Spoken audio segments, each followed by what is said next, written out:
Dear ladies, dear gentlemen, it's a great pleasure for me to speak in front of you about energy issues.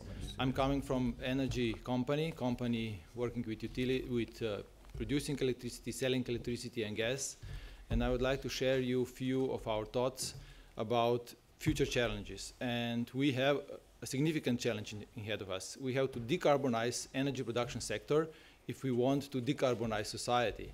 And it's not an easy challenge. So we should really have focus on real achievements and not just talk about wishes and empty promises.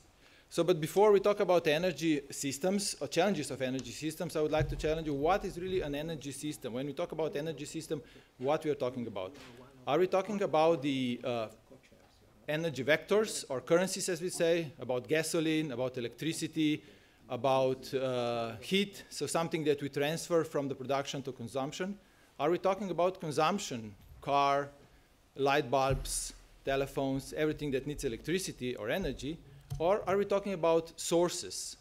And we quite often forget that practically the energy system is here not because I need it, not because we need it, but because society needs something. I don't need right now light. I don't need electricity right now, but I do need light. So we need services. I don't need car, but I do need transportation. So our needs here are really challenging and are driving the use and production of energy. And so the needs are driving the energy system, and the energy is flowing to fulfill the needs of a society. And what we will talk about today is really about this middle part here, what technology and industry provides, what we can do. From, of course, transfer technologies, about dams, about power plants, about mines. We will talk about, of course, a little bit also about consumption, how to reduce consumption with more efficient use of energy. But we will probably not reduce the needs of a society. The needs of the society are increasing because the society is increasing and developing. So, of course, if we talk right now, we need illumination, that the room is light, and there's a lot of lights here. We need, of course, light bulbs, electricity, some hydropower plants behind producing the electricity. And at the end, of course, we need natural resource, which is running river. And here we also see something else. The impacts to the environment or the challenges which we are facing are not here in the natural sources. All natural sources are practically free as long as they're natural resources. Running river is for free, sunlight is for free, coal is for free as long as it's down there on the earth. Oil is for free as long as it's there. It has no impact. So here, nature does not produce impacts. It does not use space. Impacts are here in the technologies. After this short architecture or introduction to the energy system, which I want to share with you, to understand that energy is not something that is used because we are producing energy. Energy is something to support development of society. I will talk a little bit shortly about today's energy systems, from our perspective, also from global perspective. You might not be aware that Slovenia is one of the top performers in World Energy Trilemma Index.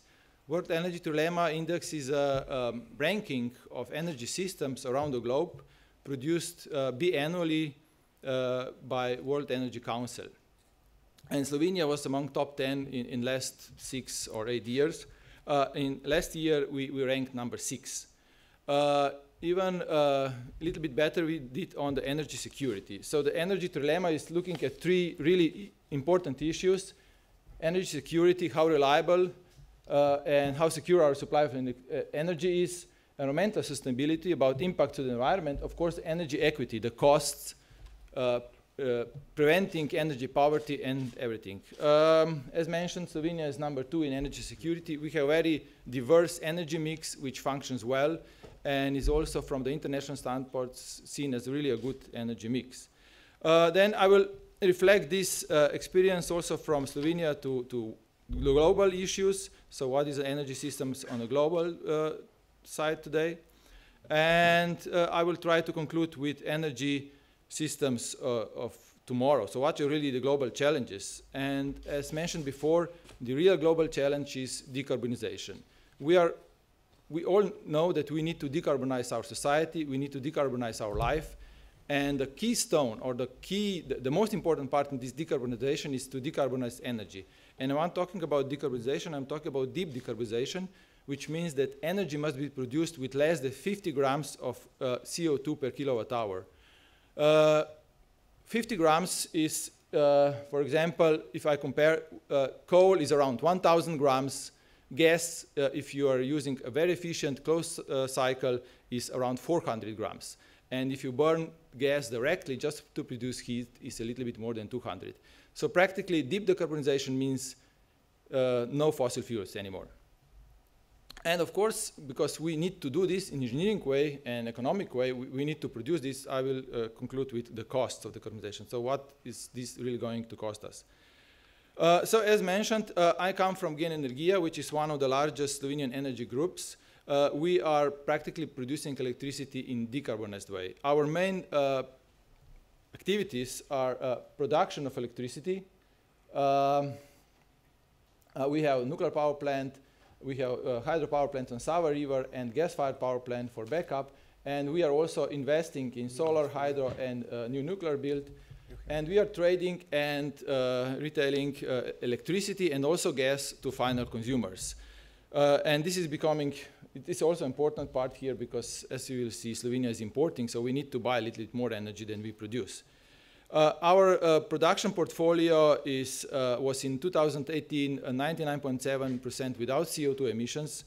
We are producing around 3.5 terawatt hours of electricity per year, and majority of this is the Slovenian part of nuclear power plant Krško, and here are hydropower plant production, and the rest is really not so important.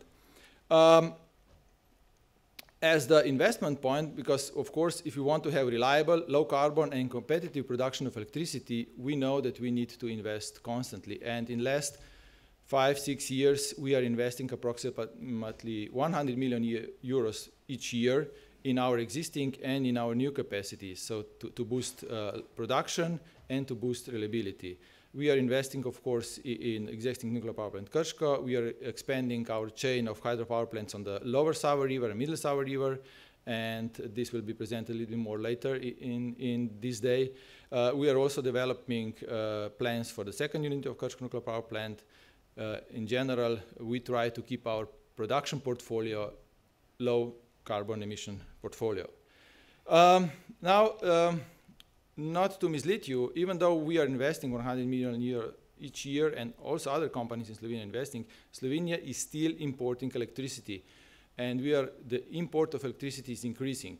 In fact, the new additions to the grid, including all renewables, solar, everything, is not meeting up the increase in demand.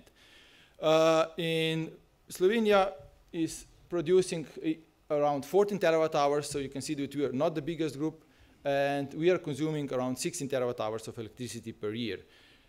The rest is from the import, mostly from the East, Balkans, and we need to go further to the East to find this electricity, to buy this electricity. But as you can imagine, the electricity use is only one part of the story. Total energy use in Slovenia is a little bit different story. We know that in addition to electricity, we are using also gasoline for transport and solid fuels for heating and also electricity production. And total energy use in Slovenia was quite stable in last 15 years. In last year, it started to grow again with the growth of economy and the growth of society. So this is up to 2015, and 2016 and 17, we saw a slight increase. And if you just look at the shares, we can see that gasoline and solid fuels is decreasing in shares, and we were adding in Slovenia more production in nuclear and more production in renewable. Different modes how to invest in nuclear, mostly to improvements and upgrades, which produce higher reliability and longer operation, and in hydro with new investment in new generation capacity. So how come total energy is going down but electricity is going up? If you look at the increasing shares, if you look at the shares of what energy was used for, 26% is electricity, 36% is for transport, gasoline mostly, and liquid fuels, and 37 is heat in different sectors. And if you're really going to decarbonize this whole energy use, we need to implement strong, of course, first of all, strong measures to save the energy, mostly saving in the energy in transport, and this means also switching fuels, for example, to electricity, and also here a lot of investments in less energy use in heating, and also switching heating systems, for example, heat pumps. And what we see in all those sectors is that, of course, the total transport energy is going down and total energy need for heating is going down, but this efficiency is part of this is also transferring consumption from this to electricity. And we are not the only one in the world. I mean, we are just following the more developed countries here. For example, Switzerland has already 40% of final consumption in electricity. And last year, 2018, was the first year that one country in the world had more than half in electricity. Norway was the first country in the world that had more than 50% of final energy consumption in electricity. So electricity is really becoming one of the results of this decarbonization. So if we are going really to use more energy in the future, more electric energy in the future, we should look at how the European energy systems, electric energy systems, are performing right now.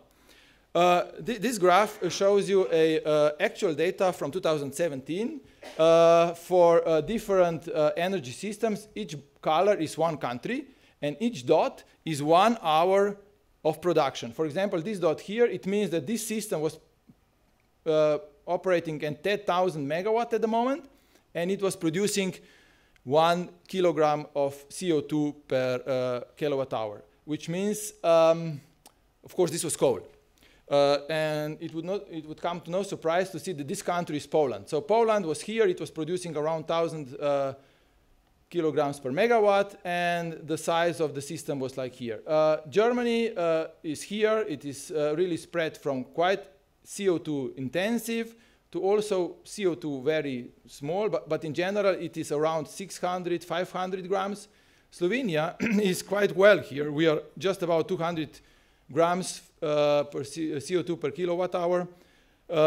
And of course the best performers are the countries with a lot of hydro. Norway, completely hydro. Sweden, which has hydro and nuclear, and France.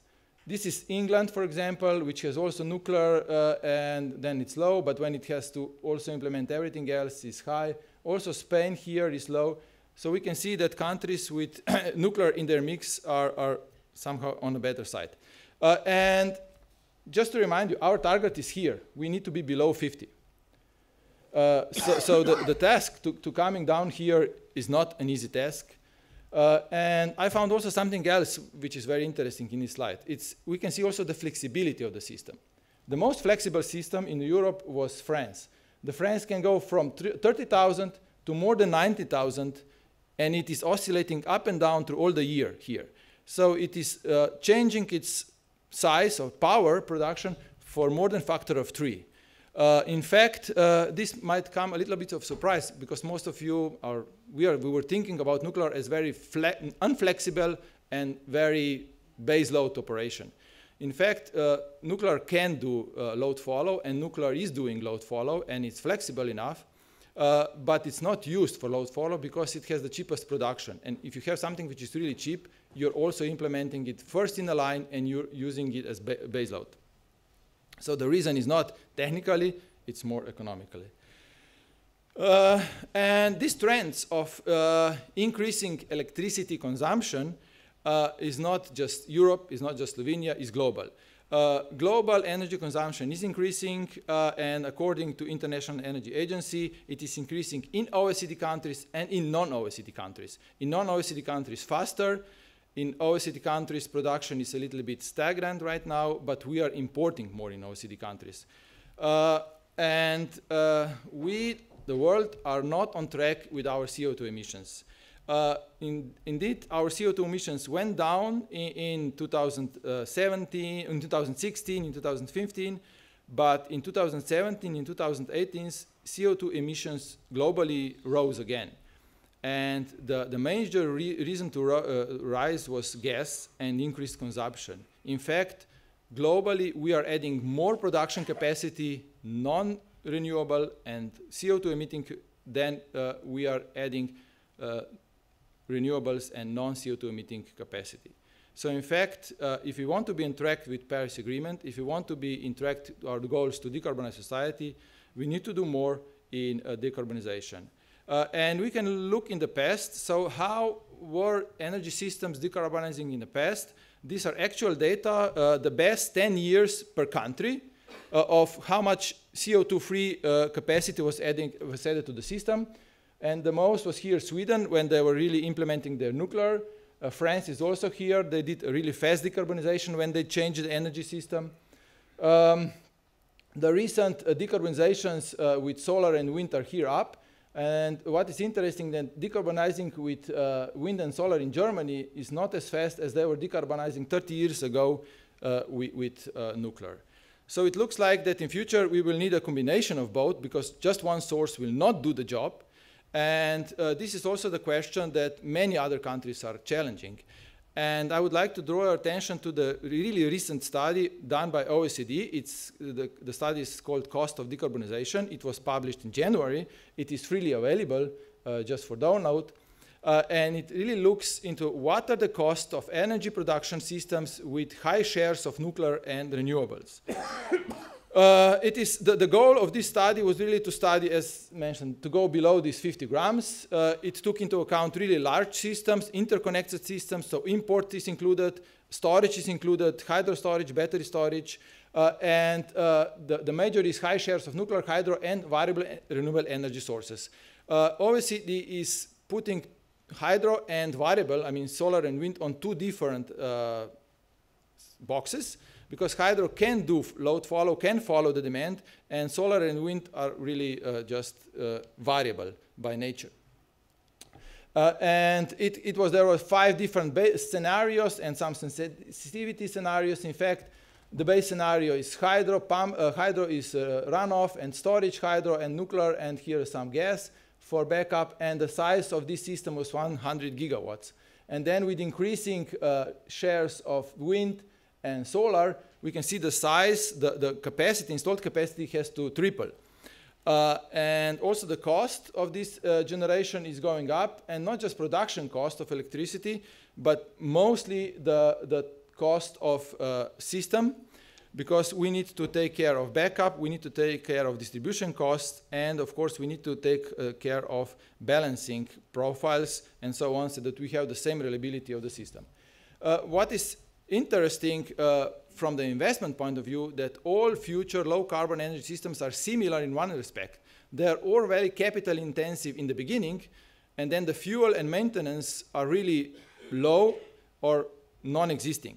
So currently, OECD countries have such kind of mixture. More than 50% is in fuel, variable cost, a little bit more than 40% is investment. And the future energy mixes will have 60% or more in the investment. So current business models, how we do investment, is not working well for the future energy systems. And we see this in all respects, from nuclear to hydro, and of course other renewables which do not go as well as planned in the existing business cases. But we are here focused only on CO2 maybe, but globally we have even bigger issue, and this is clean air. There's a lot of people who don't have access to clean cooking facilities, and we should not forget that every year 7 million people die of air pollution. And I'm talking about SOx, NOx, particles, dust. So really the problem is not just CO2, the problem is also dust and smoke. And this is also something that International Panel on Climate Change put forward. So they said, of course, 1.5 centigrade warming is really approaching fast. And we need to act fast. And in their special report on warming in 2018, last year, they did analysis of different deep decarbonization pathways. They analyzed several countries, and here are the countries that they analyzed. I mean, they go from Australia to Italy, and you can see that future mixes in 2050, they have the plans are different, and ranging from a lot of nuclear in France to no nuclear in Germany, hydro and other sources. Globally, if we look this into an average, we can see that totally in future we will need all sources. For example, in our case, we are interested in nuclear and hydro. 1/3 of electricity generation in 2050 will come from nuclear and hydro. For nuclear, it means we need to add approximately 1,000 gigawatts of nuclear capacity by 2050, which means around 1,000 power plants. So the question is, can we do it?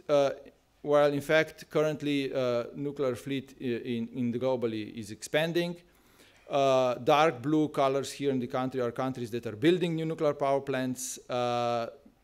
Green are the countries building new nuclear power plants and just for the first time. Light blue are planning new power plants, and this light purple, like Spain and Sweden and Belgium, they have no plans for new.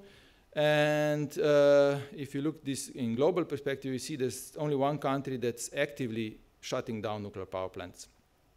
Of course, the growth in nuclear was a little bit stagnant in the past years,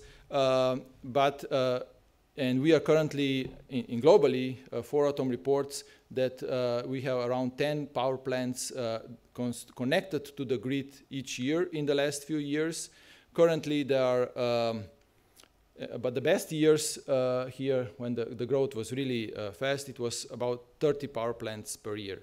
So if we take into account in the next 30 years, the industry could deliver 1,000 gigawatts of new installed nuclear capacity to grid. Unfortunately, even though the growth of nuclear production here was the fastest in the last 25 years, the consumption, as mentioned before, rose even faster. So yes, we need all available low-carbon energy sources on this planet. And let me conclude with some statements of speakers for nuclear, and maybe I would just mention the first one is Angela Merkel, Chancellor of Germany, who acknowledged this January that, in fact, when we talk about climate and future energy supply, France has advantage of us because they have a nuclear power plant and it is emitting so little CO2. Of course, there are supporters for nuclear among International Energy Agency. We know about Bill Gates. He's supporting nuclear because it can deliver viable electricity, carbon-free, scalable energy, and it's applicable on large scale. And we are also looking brightly towards the future because European Commission in its last communication about energy plans for 2050 said that nuclear together with renewables will form the backbone of a carbon-free European power system of the future. Thank you for your attention.